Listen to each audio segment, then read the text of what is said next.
Hey everybody, Terry the Real Estate Guy here. Thank you so much for tuning in. I know it's been a while and I have to apologize about that, but today I'm giddy with excitement. And the reason is Zillow has decided it's going to stop its iBuyer program and stop buying houses. And this is really huge news in the real estate industry, and people are like, well, could this cause the market to crash? What does this mean for the real estate market? I'll tell you what it means. It doesn't mean anything. It means absolutely zero for the market. You can go ahead and go in and buy like crazy, do what you want to do. And the reason for that is because Zillow didn't know what it was doing when it started buying houses. And it certainly is being evident today when you see their stock price plummet and their announcement they are underwater on many, many homes that they purchased. So let's check it out. The Wall Street Journal has an article that just came out 5 minutes ago today. And this says real estate firm Zillow Group is exiting from the home flipping business, saying Tuesday that its algorithmic model to buy and sell homes doesn't work as planned. Doesn't work as planned? Of course it doesn't work as planned. You can't go pay retail price for a house and feel like you're a house flipper or an investor. The basic blocking and tackling of real estate is get a good deal. The second thing you have to be able to do is close on that good deal. And the third thing you have to do is once you close on that good deal is you have this equity piece that is called equity. You increase your net worth. If you buy a house for $80,000 and it's worth $100,000, you've just increased your net worth by $20,000, right? And so Zillow creates this algorithm that doesn't work. They're basically saying that all the stuff that we've sold to the public over the years doesn't work. The Zestimate thing, it's all a big ruse. It's a mask. It doesn't work. This article goes on to say, the first termination of its tech-enabled home flipping business known as iBuying follows Zillow's October 18th announcement that it was halting all new home purchases for the rest of the year. So at first they said, hey, we're going to stop buying houses. But now they're saying, you know what? We're going to quit buying houses. We're not buying houses anymore. They point to labor and supply shortages for its inability to renovate and flip houses fast enough. That is a bunch of crap. That is not the reason Zillow is unable to continue.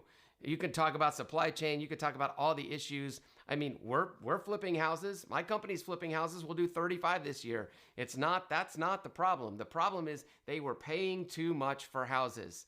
We just sold one of our rental properties to Open Door. Guess how much they paid me? They paid me $1,500 more than market value. So they paid me almost 0.5% to 1% higher than my house should have sold for. And they charged me the 5% fee and all the other fees that they charge. I was able to negotiate the repair fees down and everything else like that. But at the end of the day, I walked away from that transaction super excited because I didn't have to show it to anybody. I didn't have to work with another real estate agent. It was super simple and seamless, took about 3 weeks, and I got my money. But the problem is Open Door paid way too much for that house. I know that Open Door, if they paid me $205,000 for that rental property, for them to be able to go and rent that property to make money, they're going to have to rent that thing for about $1,800 a month. That house will never rent for $1,800 a month. It's just the facts. Chief Executive Officer Rich Barton, Tuesday, basically confessed, we have failed to accurately predict the pace of home price appreciation, marking an end to the venture the company once said could generate $20 billion a year. We've determined the unpredictability in forecasting home prices far exceeds what we anticipated, and are continuing to scale Zillow offers would result in too much earnings and balance sheet volatility. Zillow, which released earnings later this Tuesday, said it would report that its home flipping business Zillow offers lost $381 million last quarter. $381 million. Now, let's talk about how this whole thing works. Why in the world would Zillow do this anyway? Why would they buy properties at market and it makes no sense to the common consumer, right? And I thought the same thing. They've raised a lot of money. They've made a lot of money in tech. Real estate is not tech. It's not technology. Real estate is real estate. And when you try to take real estate and turn it into something else, you're going to get bit, and that's exactly what happened. But let's just talk about how it works, okay? So, boots on the ground, if you're a home buyer and you want to go buy a house, you're going to go try to find an expert in that housing market, right? That's typically a real estate agent that's been around a long time, at least 5 years or more. And then those people will tell you all the weird things that are in that marketplace. Zillow, buying in all of these markets, they don't know this stuff. They don't know kind of the guerrilla warfare that takes place in each little market on the nuance of real estate. In my market, for example, in the Atlanta, Georgia area, you can't find a flat backyard to save your life. You can. They're just not that common like they are in the Midwest, where everything is flat. Zillow doesn't know that. Zillow doesn't understand that all the people out there with families buying properties want to play soccer in the backyard with their kids. They don't understand that you need to have a flat backyard to be able to do that. So they just buy anything, right? Real estate agents, boots on the ground, actually know all of these things, but Zillow doesn't. Neither does OfferPad or Open Door. I'm going to throw them under the bus too. Okay, but if I've made a ton of money in tech, I created the iPhone or I created Google or I whatever, and I have tens, hundreds, whatever, how many millions and millions and millions, billions of dollars, and you want to go out and you want to speculate in real estate, you do that, but you systemize it, right? So let's just pretend for a second we have $100 million. Okay, so these business cards are gonna represent $100 million. Should have got some Monopoly money, but I'm too excited to go get props. $100 million. Okay, and we're gonna give our $100 million over to Zillow to go buy houses with, right? And they're gonna go spend this money. Who are they hiring, by the way? Before we would give our $100 million, we would ask a lot of questions, but for some reason, rich tech people don't seem to think about that. So, but the questions that you and I would be asking if we were going to give our hard-earned money away is, who's buying these houses? Number one, who's in charge of making the decisions on whether they get bought or they get sold? Are there inspections being done?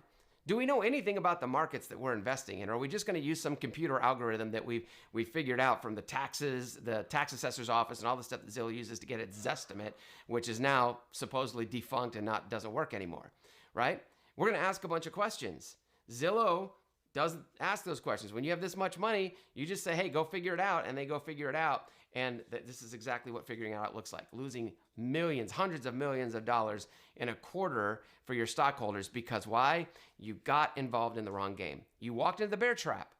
Zillow is basically an agent advertising platform for real estate agents to grab some market share, to get leads, to sell more houses.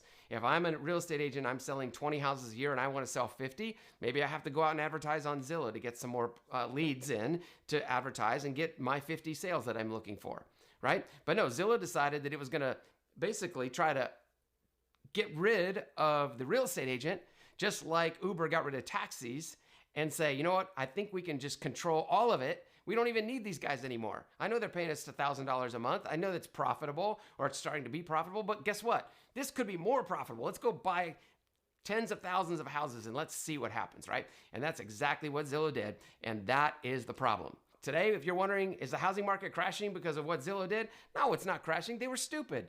At the end of the day, they were dumb.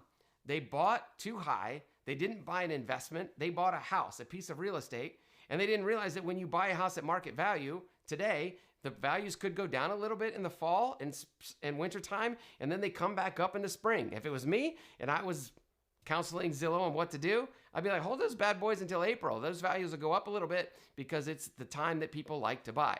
But if you're stuck with tens of thousands of houses right now, and it's going to definitely show a loss on paper because you paid too much. Listen, guys, no matter what you're investing in, you got to get it at the right price. You've got to buy a deal. If we learned anything from Zillow, we learned that it's important to go in and buy a really good deal. All right. Hey, I'm Terry the Real Estate Guy. If you like my excited presentation today, make sure you subscribe and share, and have a great day.